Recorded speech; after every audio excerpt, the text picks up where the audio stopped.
Hey all, welcome to Circular Tone, and today we have a good one. Not even involving me mostly, but I engineered this one, but I brought in a special guest to play this one. Who are we covering? Slipknot. If you're unfamiliar with the channel, basically I recreate famous studio recordings. I match the gear that they use, the amps, the speakers, the preamps, all that type of thing. Even vintage wire, the whole 9 yards. We'll get to the gear after the music, and if you like these types of videos, please subscribe. You can really help out, not just my videos. If you like a YouTube channel, just subscribing is a huge help. Thumbs up, share this one to all the maggots, all the Slipknot fans, and let's go. Circular Tone.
And we're back.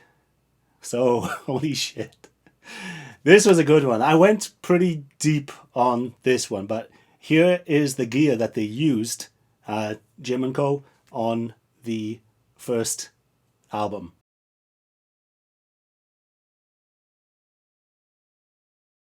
And I went ahead and got that gear too. So I bought the original Rocktron Piranha preamp, and it sounds bloody good. And the other guitarist used a Mesa DC-10, which is one of the loudest old Mesas that I'd ever heard. I had a DC-5, and it is a kick-ass amp, really underrated. Everyone's like Recto, or Mark IV, and all this. That DC range was criminally underrated. I think the less an amp has to do, the shorter the actual, route of the signal, the better the tone, usually, for me. I mean, if you look at a massive Mark IV, it's like a human brain inside there. These signals go into Venus and back. So, DC-5, kick-ass amp. We didn't use a DC-5. This is Slipknot as if only SEVEN recorded it. So they don't have names in Slipknot. So, very cool band. I hope you liked this video because I did quite a lot of side footage. So here's some of the process that we did recording Slipknot. Okay, so we got bass is set to 12, mids set to 13. We got the a mid sweep on 4.70. Treble is on 4. Gain is full, 70 out of 70. Level 4. And you can see the input and output levels. And let's go and see what's in here, which is full on with the level is almost on 10, and we're going through a 100-watt Celestion with a SM57. I put it closer to the way I usually put it, and it didn't sound right, so I pulled it away to the side, and then the frequencies popped in, so you can see what we used. And also as a backup, I have a ribbon mic to get the oomph. You might not need it, but you never know. It's always good to have that. So EMG 81s on a USA Is this a custom or No, it's actually the NJ series. Okay. But I just had all these mods put on it just to beef it up. Cool. And that's it. And obviously we have the hands of a genius. First, we have Richard Sensor. Is that how you say it, your last name? Sensor? Yeah. It's funny, I've never actually said that to you before. Mr. Sensor, how are you doing? Basically, when I thought of Slipknot, I thought of one guy, super fan, plays it tight as buggery. I've seen his videos on YouTube. I'll put some links in as well, where he's done old Slipknot videos in the past, and they are by far the best. And he's local to me. He's been a friend for a long time. And so I thought, let's get the real deal in to play this, because he's got the BC Rich, he's got the looks, and he's got the technique. So we got this going. Was it 1997, 98? When did the first album come out of Slipknot? Something like that, right? I think it was 99, 99, something like that, yeah. I was at a metal bar, and I saw some kid wearing overalls and a mask, and I was like, what the fuck? I thought it was like a Rob Zombie type of thing. That was the first time I heard it, so I went up to him and said, what is the deal? Why are you dressed up like this? And he told me about Slipknot, so I checked him out and the rest of it, and then Wait and Bleed came out, and then they just went everywhere. So what was the first thing that happened with you? How did you find out about Slipknot? What was the deal? It was Ozfest, actually, 99. I think that was the first stop on that tour, actually, too. And so, yeah, there was second stage. I was actually in line to meet the dudes from Fear Factory. And then I heard that first weird track kick in on that, the whole thing I think is sick thing. And, I was just like, man, that sounds really weird. And I kind of liked it. And I was like, let's check this shit out, because I got sick of standing in line. Fuck these guys. So, and then, all them dudes up on the stage looking creepy and crazy, and the killer ass sound, and just... Yeah.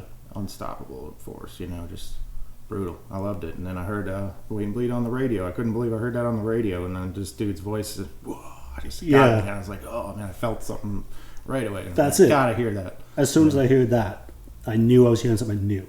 And I remember at the time, my love, thrash metal, was reeling from new things coming out. So it was starting to die, and I was like, no! And Slipknot was taking over, and grunge was taking over, and all that type of thing, and then thrash went down. But I think the Slipknot, that first album, when it came out, I've been complaining about this in the past, where there's nobody coming out with anything groundbreaking and original, and that was. They had DJ, they had...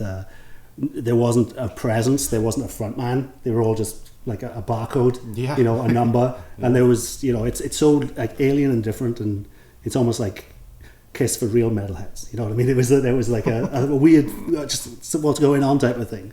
So even though they were trying to not have an image, they had a fucking an awesome image, So it kind of like it was it's duality, it's fucking ironically, So the gear, did you get a BC Rich because of Slipknot, or was it just something that you gravitated towards?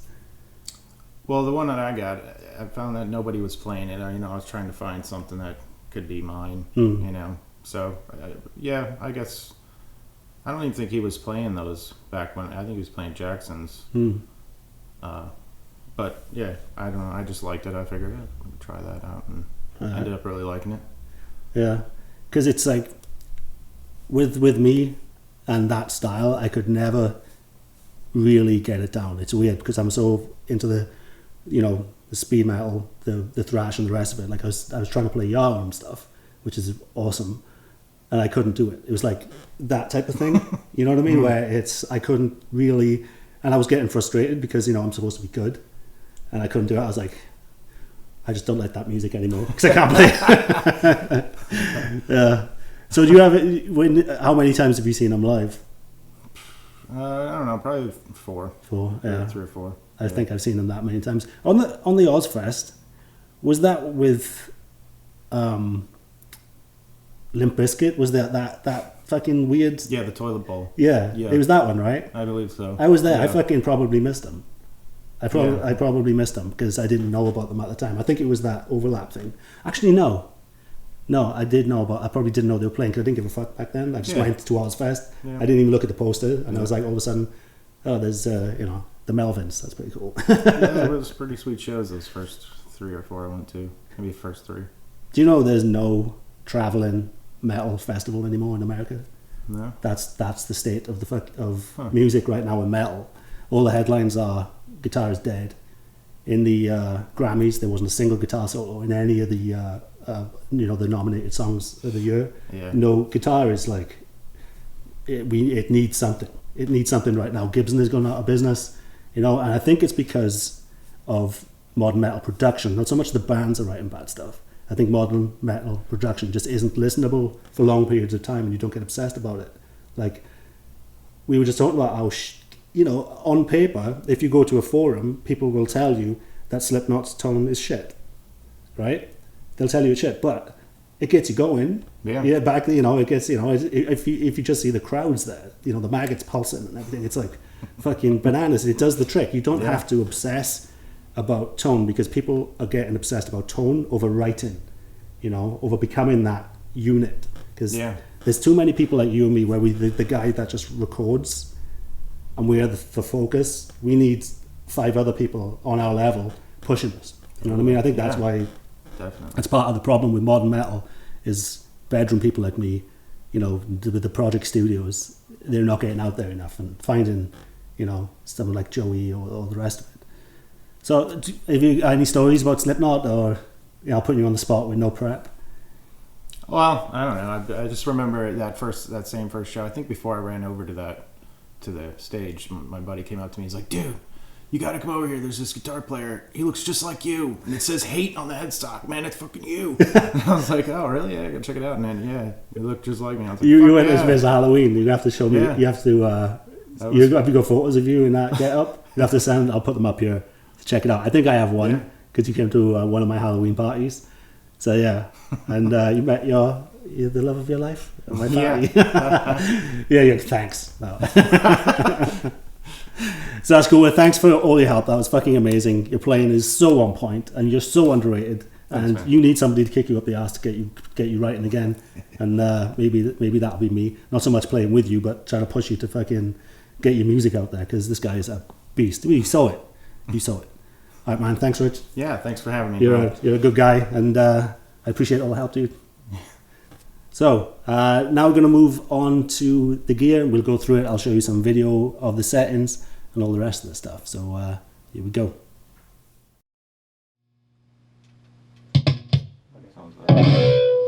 All right, let's play the game. Did you see it? See, it sounds fucking different already, just going through this shit. Yeah. Fucking love that. It's like, I think it's the buffer in there or something that adds a little something to it. What is that? It's the old 12-band MXR. Yeah. I think Kerry King used to use this shit. Well, I got the newer one. Yeah, I don't really use it on them. Yeah, these things are the tits. Yeah. Do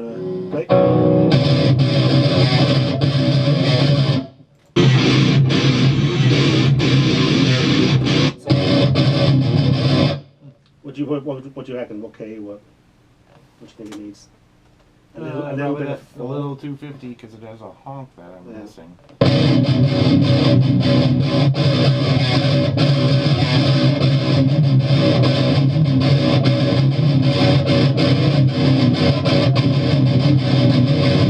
There you go. Tricky thing going on.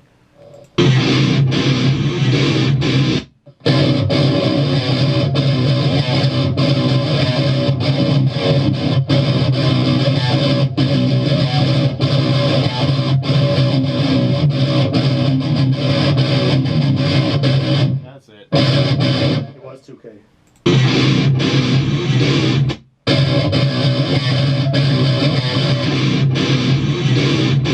Alright, bit less mids. Yeah. There you go. It's almost there.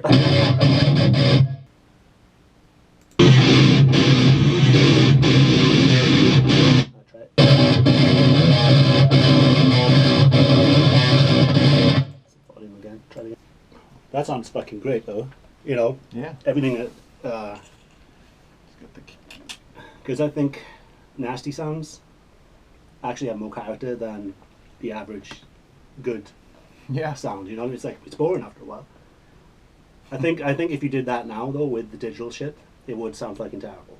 with their settings, without the tape and the console and the 1,000 feet of cables and all that shit mellowing out the signal, it would sound like cats. But Strange. I Yeah. prefer the analog stuff.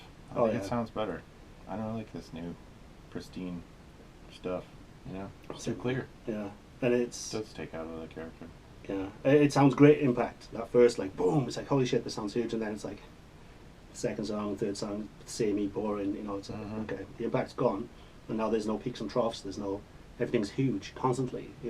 So there's no dynamics, and I don't know. It's like, then again, Slipknot were pretty fucking full on usually. Yeah. Alright, so that was a long one, and thanks if you're still with me. Thanks for that. I have my own distortion pedal out. I have my own pickups. They're actually released now, so you can buy my pickups, and they are the cleanest, brightest pickups you can buy that'll cut through any mix without you having to stack on mids and take things out and the rest of it. Perfect for recording.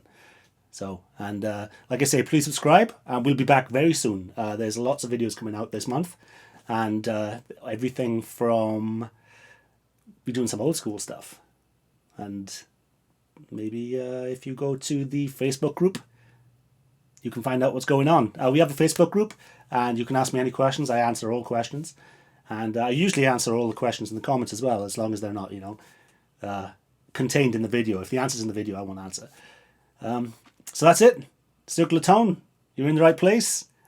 Join the inner circle, subscribe, and let's have a chat about tone, recordings, and the process. Alright, I've been Owen. Circle of Tone.